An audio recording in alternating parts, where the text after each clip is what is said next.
Finalmente se estrenó el segundo episodio de Sin Querer Queriendo, la serie biográfica de Chespirito, y si el primero dejó muchas sensaciones encontradas, este segundo episodio llega para poner un poco de orden en el caos, o al menos para ofrecer un producto bastante más disfrutable. Hoy vamos a analizarlo a fondo porque honestamente hay mucho de qué hablar, y sí, lo adelanto desde ya, me gustó mucho más que el primero, bastante más. Este episodio arranca fuerte, y no solo por avanzar en la línea de tiempo de Roberto Gómez Bolaños, sino porque se da el lujo de soltar un cameo que, para los fans, es oro puro. El mismísimo Edgar Vivar aparece interpretando al director de una película de Viruta y Capulina. Es de esos detalles que elevan el nivel emocional del episodio. La verdad es que me paré del asiento a aplaudir como si fuera la escena en la que el Capitán América levanta el martillo en Avengers Endgame. Fue bonito, fue emotivo, y es uno de esos pequeños homenajes que demuestran que cuando quieren, pueden hacerlo muy bien.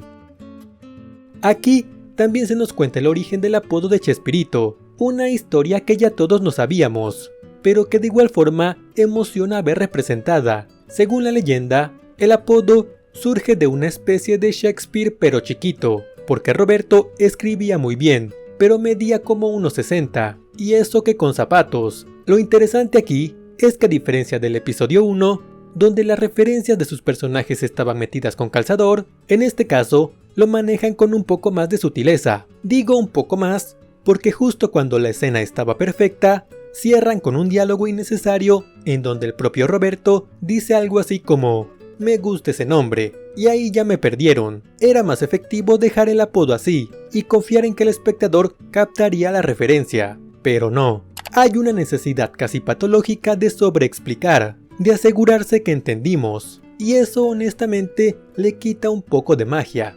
Luego tenemos los saltos temporales. Siguen siendo un recurso narrativo problemático. Entiendo la intención, mostrar momentos icónicos desde el inicio, sin tener que esperar 6 episodios para llegar a lo jugoso. Pero el precio que se paga es la confusión. La narrativa se siente fragmentada, como si estuviéramos viendo una serie armada con piezas de distintos rompecabezas. ¿Funcionan? Pues más o menos sí. En este episodio por lo menos hay una coherencia mejor que en el primero, y eso se agradece, aunque personalmente sigo creyendo que una narrativa lineal habría funcionado mucho mejor, y nos estamos perdiendo de un desarrollo de personaje por querer llegar rápido al pastel.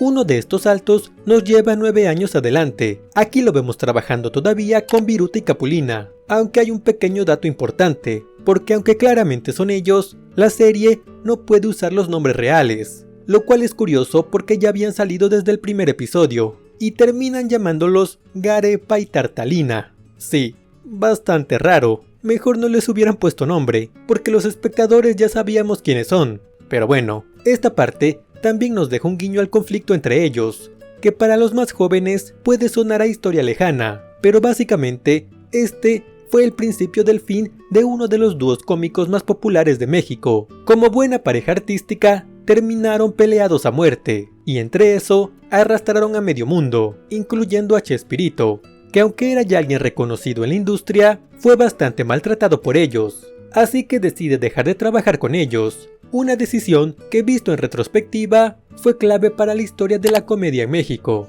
así que gracias Viruta y Capulina por pelearse.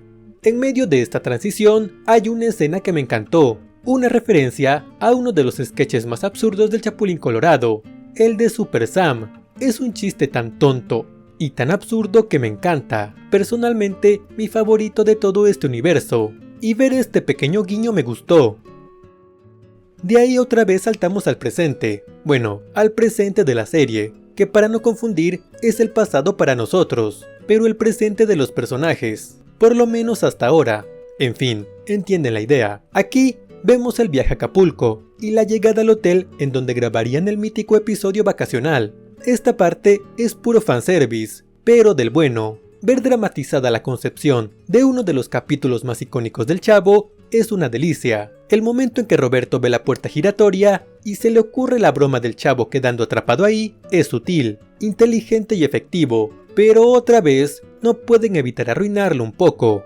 Florinda tiene que decir en voz alta: "Este sería un buen chiste para el Chavo". Sí, ya lo entendimos. No hace falta explicarlo como si estuviéramos viendo Dora la Exploradora. hay una obsesión con subrayar cada referencia, y esto le termina restando fuerza a estos momentos, que podrían ser mucho más memorables si confiaran en el espectador.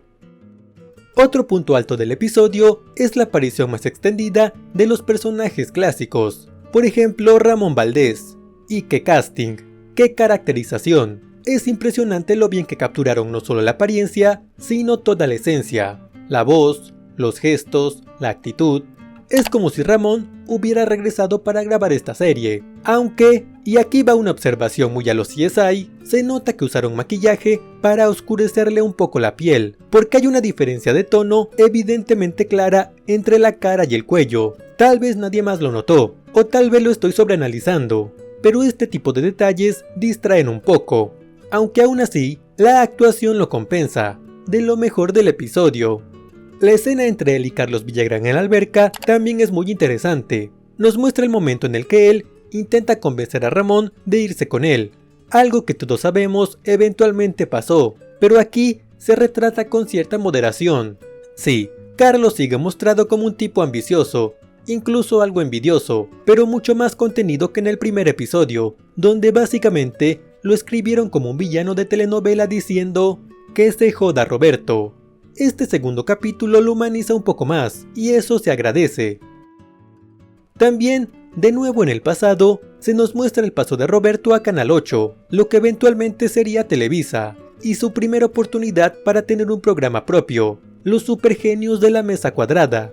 Esta parte es importante porque marca el inicio de su etapa dorada, pero hay una pequeña inconsistencia histórica. Nos dicen que Ciudadano Gómez no salió al aire por su tono crítico y la situación política del país, pero en la vida real sí salió, y antes que Los Supergenios. Este cambio se hizo probablemente para darle un tono más de víctima del sistema a Chespirito, infiriendo que la situación del país también lo afectó a él, un creativo oprimido por el gobierno, lo cual suena lindo, excepto por un detalle menor, y es que Chespirito era sobrino de Gustavo Díaz Ordaz, el presidente en turno, sí, el de Tlatelolco. Así que eso de que lo censuraban, bueno, es discutible, pero claro, es más dramático así. En este episodio también aparece el actor que interpreta a Edgar Vivar, y tengo que volver a felicitar al equipo, tanto él como la actriz que interpreta a María Antonieta de las Nieves, y el que interpreta a Rubén Aguirre, logran un gran trabajo de voz y gestualidad, el cual es sorprendentemente fiel a los originales. Y no es fácil lograr eso. En la mayoría de series biográficas, uno tiene que hacer un esfuerzo para creerse que ese actor es tal personaje, porque aunque esté muy caracterizado, muy pocas veces logran recrear la voz. Aquí, en cambio, los ves y casi los escuchas como si fueran los de verdad. Por ejemplo, una comparación clara es Diego Boneta con Luis Miguel, que hizo un gran trabajo en verse como él, pero siendo honestos, su voz al hablar no se parecía. Aquí, en cambio, lo logran. Y es un gran punto a favor. Y hablando de aciertos, la recreación del set de Los Supergenios de la Mesa Cuadrada me pareció sencilla pero efectiva. No necesitaban mucho, una mesa, un fondo de color y un filtro para que pareciera un programa viejo. Pero lo que realmente vende la escena es la energía de los actores. Se nota que estudiaron bien a los personajes y que no están haciendo una imitación barata, sino interpretándolos con respeto. Y ese momento previo, en donde Roberto va reclutando a los actores para colaborar con él, fue casi como ver a Nick Fury reclutando a los Vengadores. Bastante disfrutable. En cuanto a la vida personal, el episodio también empieza a desarrollar más el romance entre Roberto y Florinda. Se sugiere que dentro del equipo ya se hablaba un poco del tema. Por ejemplo, con esta escena en donde el empleado del hotel asume que ellos dos son pareja. Y hay escenas en donde vemos cómo la tensión va creciendo. Lo interesante es que ahora, a diferencia del episodio 1, en donde parecía que Roberto era una pobre víctima de las circunstancias, aquí ya se insinúa que él también tenía interés. Por ejemplo, cuando sus hijos le arman una cena con su esposa y él cree que fue Florinda quien lo invitó, eso ya te dice mucho, le da matices al personaje y evita esa imagen santificada que parecía instalarse en el primer capítulo. También seguimos con los pequeños guiños, como el que hacen desde el inicio hacia el Chapulín Colorado. Pues antes de entrar a trabajar a Televisa, al Canal 8, escuchamos como en la oficina de Roberto, un grillo hace su característico sonido. un recurso que se reutiliza al final, donde finalmente lo vemos a Cuadro, dando a entender que esta será su inspiración para la creación del Chapulín. Y aunque esto está muy bonito, y de nuevo, manejado de manera sutil, a diferencia de las referencias forzadas de antes, creo que los escritores no tenían idea de que un grillo y un chapulín son dos animales completamente diferentes, aunque es un detalle menor, pero no puedo creer que de todo el equipo de escritores nadie notó eso. Y así termina el episodio. La verdad es que me pareció mucho mejor que el primero. Vemos a los personajes más realistas y más humanos, y aunque de nuevo, hay unas cuantas inconsistencias históricas que sirven tanto para endulzar la historia como para hacer que la misma sea más interesante para el espectador, me parece que lo manejan mucho mejor. Ya no se siente ese ambiente de obra de teatro que vimos en el primero, y esto me da esperanza para que conforme avance la serie, el drama sea más creíble. Ahora, esperemos a la próxima semana para el episodio 3. Aquí estaremos hablando de él, así que recuerden suscribirse al canal para que YouTube les avise cuando salga el video, y déjenme en los comentarios su opinión del episodio. Quiero saber qué les pareció, y sin más que decir por el momento, por ahora yo me voy y los veo en el siguiente.